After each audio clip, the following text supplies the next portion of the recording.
Hey Shooby-Doodlers, are you getting excited for Star Wars VII? I am, and I'm going to show you how to draw BB8, but let's not talk about it. Let's do it. Well, we are getting very excited in our household because Star Wars VII opens this week. And we've all been big Star Wars fans for quite some time. I'm going to show you how to draw BB8, who is basically a really good lesson in ellipses and spheres. So I'm going to put his head on, and I'm going to make it come slightly forward, giving it that kind of like let's get moving kind of look, and we're going to want that round there. So what you've got to imagine is that, in fact, this sphere is a sort of hemisphere. It's kind of like that, and this is actually going around the back, kind of like that, and then it's ellipse, and it is an ellipse, which is not an easy thing to say. So this kind of shape here is kind of half of an ellipse, but of course you're not going to see that bit there at all, so let's get that out of the way. So we'll have the kind of top of this hemisphere, probably about there, and we got this section around the top, and of course that's going to be, these are all sections of ellipses. So that would be about there. We want that big kind of circly thing there, and a little eye or whatever it is, and we've got all these lines and boxes, and it looks really simple, but it is in fact really quite complex.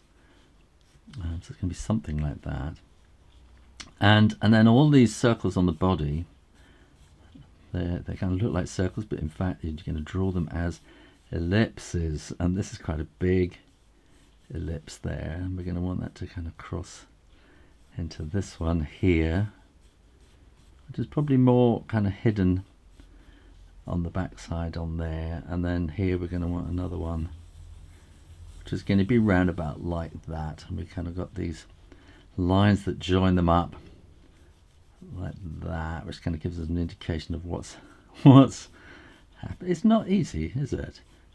So these lines in fact will be, if you follow them all the way through, these curves will kind of give you a kind of a feeling of the sphere, the spheroidalness of it.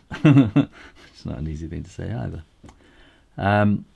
So then that will be much thinner on this edge here, and will be sort of thicker here like that, and then this here, in fact you'll probably maybe not see the other side of that section, and again here this will be much thinner on this edge than it is here, so this will be really thin, that'll be much thicker, and then the edges will be this kind of width here will be much thicker too. And you're going to have these kind of sections of bits coming in here, there, and these really clever little kind of drawing-y bits, which are really difficult to kind of get right. And I think you just got to find pictures and photographs and screenshots and choose whichever section you like best. Some are probably easier to draw than others. That's going to have a little bit there and there. And we've got these little kind of screw hole things. I don't know what they are. I bet because the film hasn't come out yet while I'm drawing this, so you probably find that these are inspection hatches that you're going to unbolt or something like that. And now I'm just going to ink it in.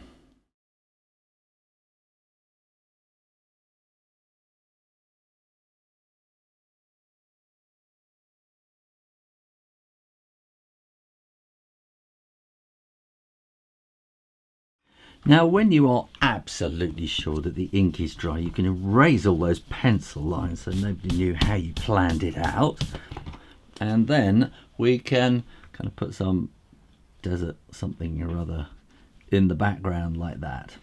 So I'm just going to quickly paint in some sandy desert,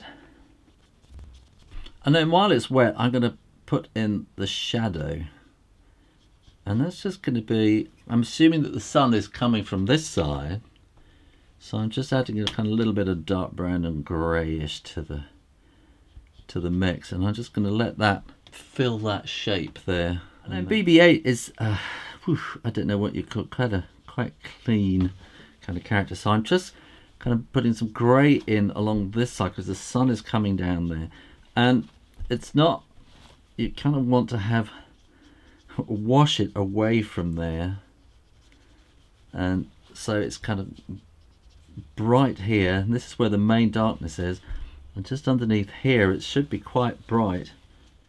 So what's going on here is you've got shade here, but you've also got light shining back up here. And then we're going to want, oh, that's the wrong colour shade altogether. We're making it look a little bit kind of battle scarred and weary. So we want a little bit of shade on that kind of side there. And then we're also going to want proper shade underneath here, like that, where the sun is actually casting a proper shadow underneath there. So now we just need to put in these orange bits. And this being watercolour, the grey that we put in underneath will sort of shine through. It's not actually shining, is it? But it will show through this orange, and will act and will produce the shading that we require as well for the orange. So you don't need to add any more shading to the orange. And then we need some greys, and what I'm actually going to do here is I'm going to make this bit here kind of grey, and then I'm going to drop in some darker grey in the middle and just kind of float it out to the edges, so you get a sense of it sort of lightening as it goes around to the edges like that. And then we want to kind of do these bits here, and then we got the darker kind of bits along the top here, and I'm going to do the same thing here, but I'm starting off with a much darker shade of grey in there, and then I'm going to drop something even darker in the middle. So, but then I'm going to let it fade out to the edges to give it a sense of curving. And here again we want this to be like that, and then I'm going to drop some much darker into there and around that little spot of white highlight. I'm going to do something similar here, just drop some darker in around there just to give it a kind of a 3D-ness. And then I think I'm actually going to give this a much more definite shadow underneath here, like that, just to bring it all together. You could give them a little bit of motion.